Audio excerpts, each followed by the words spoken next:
Hey friends, welcome back to another episode. Today I want to talk about a pretty common kind of scenario, and maybe you can see yourself in this. Have you ever been really good all week with your health goals, with your nutrition? You've been on point, you've lost a pound or two, or maybe a couple, and then all of a sudden you have one little indulgence, and boom, overnight, seemingly the scale goes up by 3 pounds. This is such a common it's not a mishap.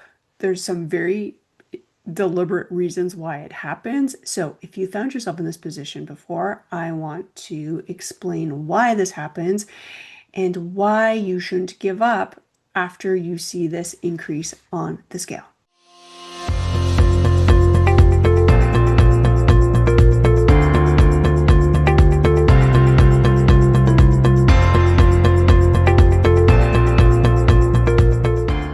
So, first, we need to normalize that it's not your fault and you are certainly not alone. I think this happens to pretty much every single person, every single client that I've ever worked with, and particularly if you are midlife, a female who especially has some hormones that have been shifting.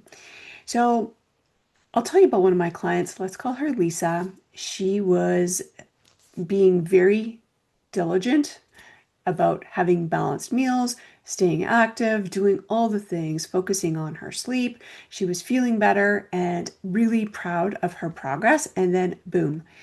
One weekend, she went out for dinner. She had a glass of wine and she had some pasta that she hadn't been having throughout the week, where she saw some gains, or actually what we would call losses, on the scale.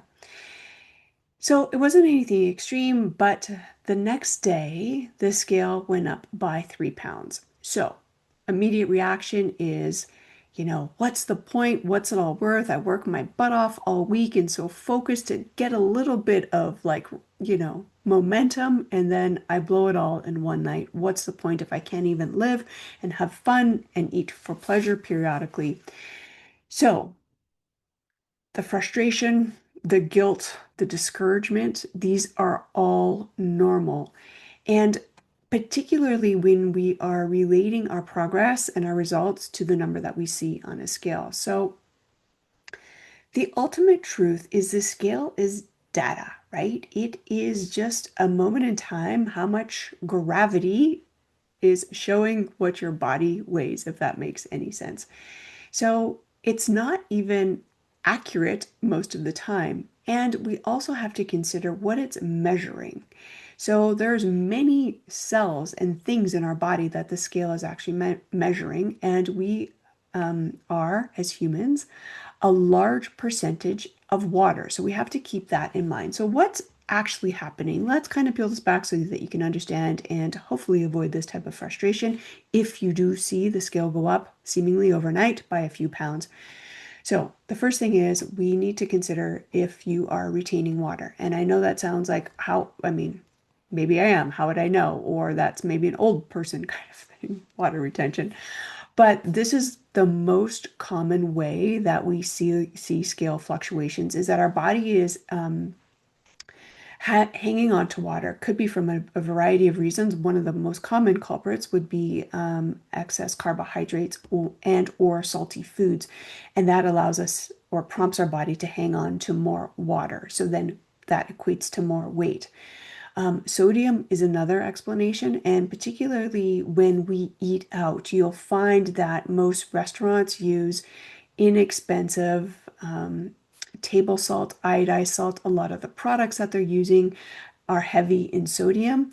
And so even though they might be using quality ingredients to cook with, a lot of the sauces or anything else that comes along with it can contain sodium. So that is also a temporary jump. As the sodium levels increase, our body hangs on to more water. So it all kind of comes back to water. And then there's also a piece that probably many people don't even talk about, is our sleep, and not even the quantity of our sleep, but more importantly, the quality of our sleep. And I'm talking specifically about REM sleep. This is the place where our body heals, repairs, detoxifies very deeply. And when you don't get enough of REM sleep, what happens is cortisol rises and our immune system kind of gets out of rhythm. So our body holds on to more water in the form of inflammation. So that alone can explain the overnight jump of what you see on the scale. And of course, there are glycogen stores that can create additional water weight. So for every gram of carb that's stored, our body holds 3 to 4 grams of water. So depending on how much carbohydrates you had potentially the day before, the other one may be stress and cortisol that prompts our body actually to create more inflammation, more fluid retention, more inflammation, and even more fat storage. It also disrupts our hunger and satiety hormones, but that's a whole nother video. Inflammation from any food sensitivities that you may be having. And interestingly enough, a lot of food sensitivities we may not even know in the moment. We don't have an immediate reaction. An immediate reaction is an allergy. A sensitivity can show up 3 to 4 days later. So you could have had something that your body doesn't quite know how to process or eliminate effectively. So the results can have this kind of delayed effect. And if today is Wednesday, you may have had something on Monday that's creating this inflammation. So kind of hard to pinpoint.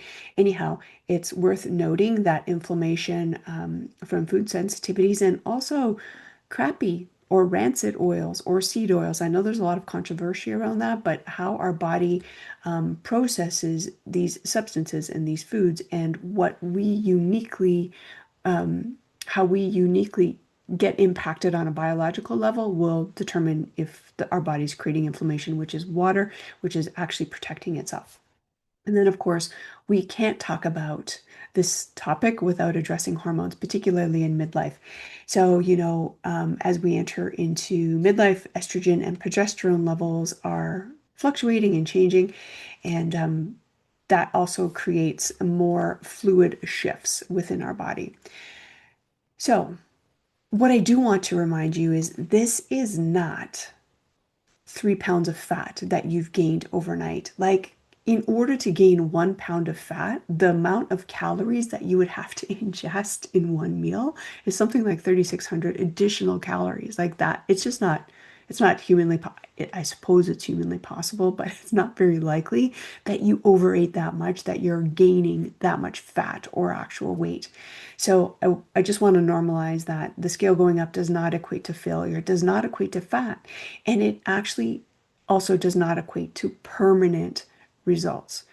So I think what may be helpful here to do is for me to offer some things to pay attention to instead of the actual scale. So looking at trends over time and not daily numbers.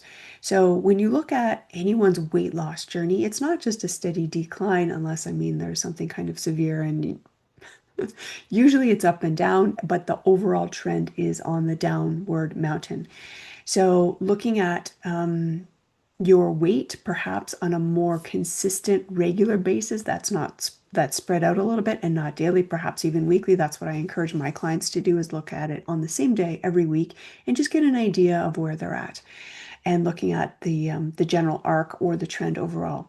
And then also, scale is important to provide us some data, but it's not just accurate in terms of body weight, as we've been talking about. So perhaps looking at more tangible things like how you feel, how your clothes are feeling, how is your digestion, how is your sleep, how are your cravings. These are all things that could give us a clue of what's actually improving, other than how much we physically are getting weighed down by gravity. And that's what the scale is measuring on an ongoing basis. So looking at these non-scale victories or these wins, I think is really helpful and very supportive. So are your clothes fitting? What are your measurements? Have they changed? How has your strength improved? What about your confidence? How about your moods?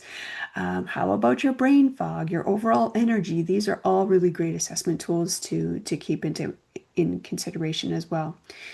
So what do you do when the scale actually jumps 3 pounds? Because it's very likely that it will happen after one inflammatory meal or a stressful day. So first of all, first thing is, don't panic.